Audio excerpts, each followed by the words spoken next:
In our spirits, we've been climbing together the 7 successive upward steps that lead us from our initial faith in Christ to our goal of full spiritual development.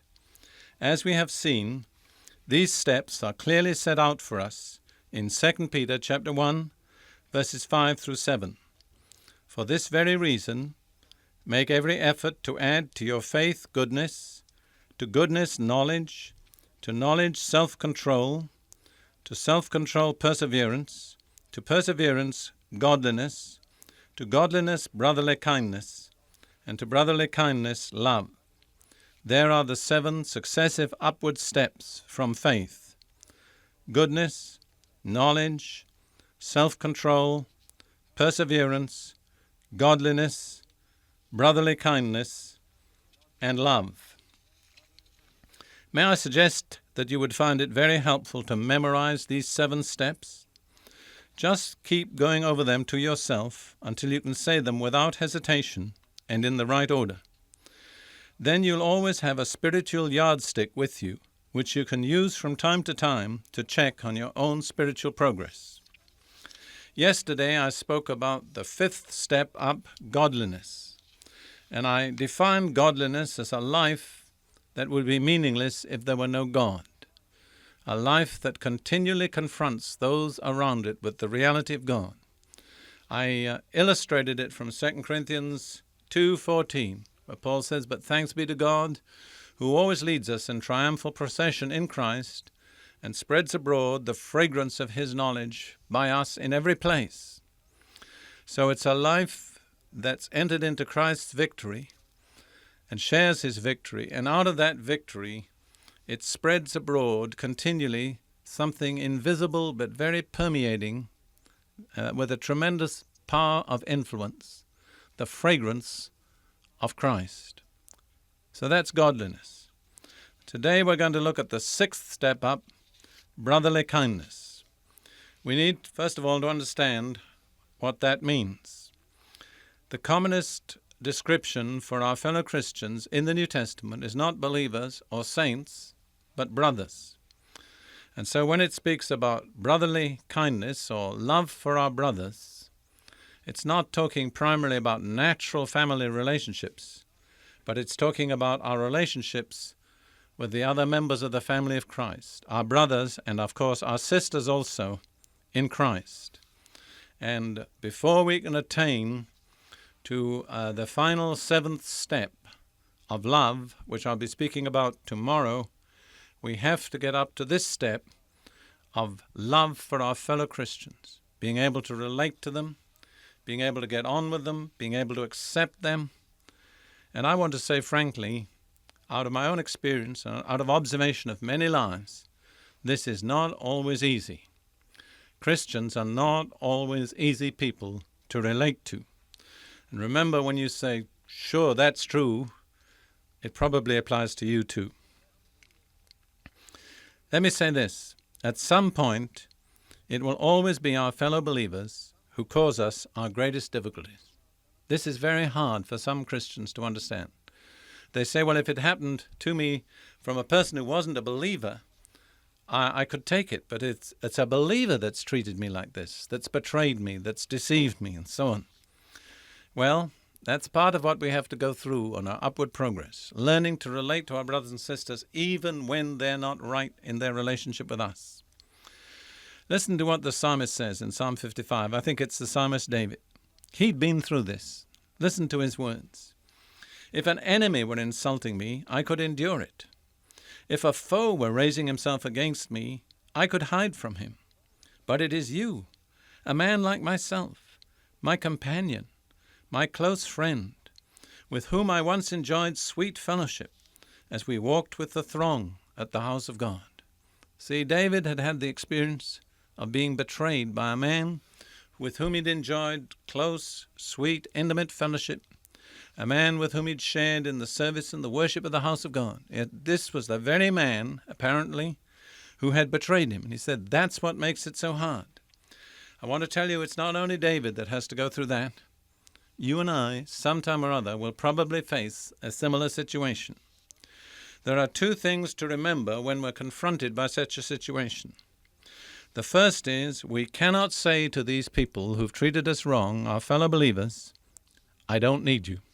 Paul's very clear about that. In Corinthians chapter 12, verse 21, he says, we're all members of one body. And as members of the same body, we cannot say to one another, I don't need you. Paul says it this way, the eye cannot say to the hand, I don't need you. And the head cannot say to the feet, I don't need you. Often that's our first reaction when a fellow believer treats us wrong, betrays us, lets us down, disappoints us. We just kind of write him off, say, well, I don't need you, I can get on all right without you. The Bible says you do need him. We need one another. God has so arranged our lives that we cannot get on without one another. And that's not a valid way of escape from your problem to say, I don't need you. The second thing you need to remember is that God uses our fellow believers to change us, and he uses us to change our fellow believers. I always think about the picture of David's 5 smooth stones. You remember that when David was on his way to fight Goliath, he declined to use Saul's armor and weapons, but instead he took his sling and then he went down to the brook and he took 5 smooth pebbles or stones out of the brook and he used them in his sling. And I've always sort of thought to myself, how did those pebbles get smooth and usable? Because if they hadn't been smooth, they wouldn't have been reliable. They wouldn't have flown through the air. And in my mind's eye, I always see those stones. The brook is running over them with its pure water, and that's shaping them all the time.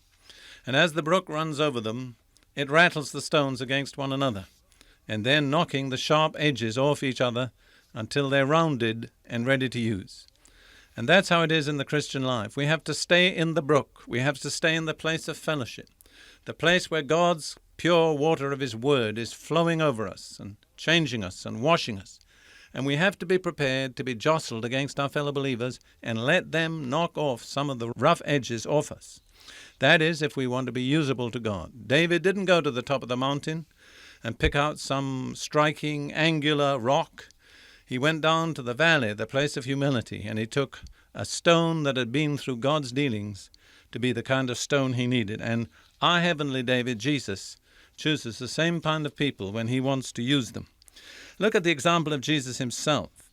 In Hebrews 2, verses 11 and 12, it says this, for both he who sanctifies and those who are sanctified are all from one Father. Jesus is he who sanctifies. Those who are sanctified are we believers.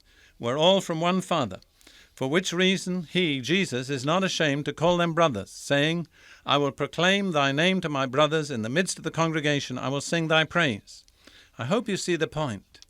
Because God is willing to call us his children, Jesus calls us his brothers. He cannot deny us the name of brothers, though we may be very unworthy at times, because God has given us the name of his children. And the same applies to you and me. If God has called those fellow believers of ours his children, we have to call them brothers. If God has accepted them, we cannot reject them. We cannot call God our Father and at the same time reject God's children. Here's a thought for you.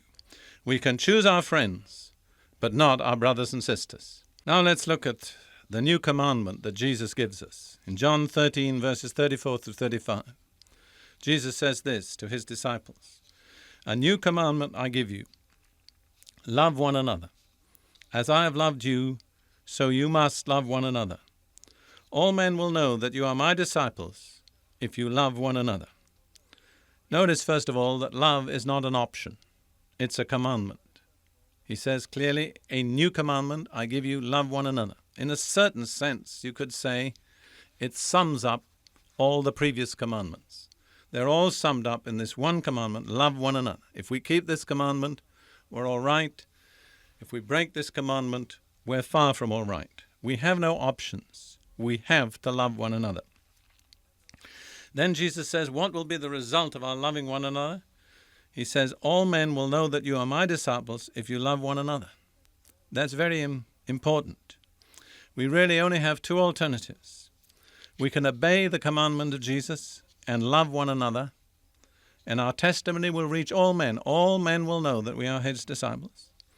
But if we disobey the commandment and fail to love one another, we invalidate our own testimony. It doesn't matter how much preaching we do. The world will look at us and say, but these Christians, they can't get on with one another. They quarrel, they fight, they attack one another, they separate, they split. Their religion doesn't work. Their words may sound good, but it doesn't produce the right results. And so, no matter how much preaching we may do, if we do not demonstrate to the world as Christians that we love one another, it's questionable how much good our preaching will do. We're obligated to make it work. Start where we are in the household of faith. Love our fellow believers. I've said to people many times, if it doesn't work at home, don't export it. Don't ask people to believe something which isn't working for us. We are obligated to love our fellow believers. It's a commandment. Let's accept it and obey it.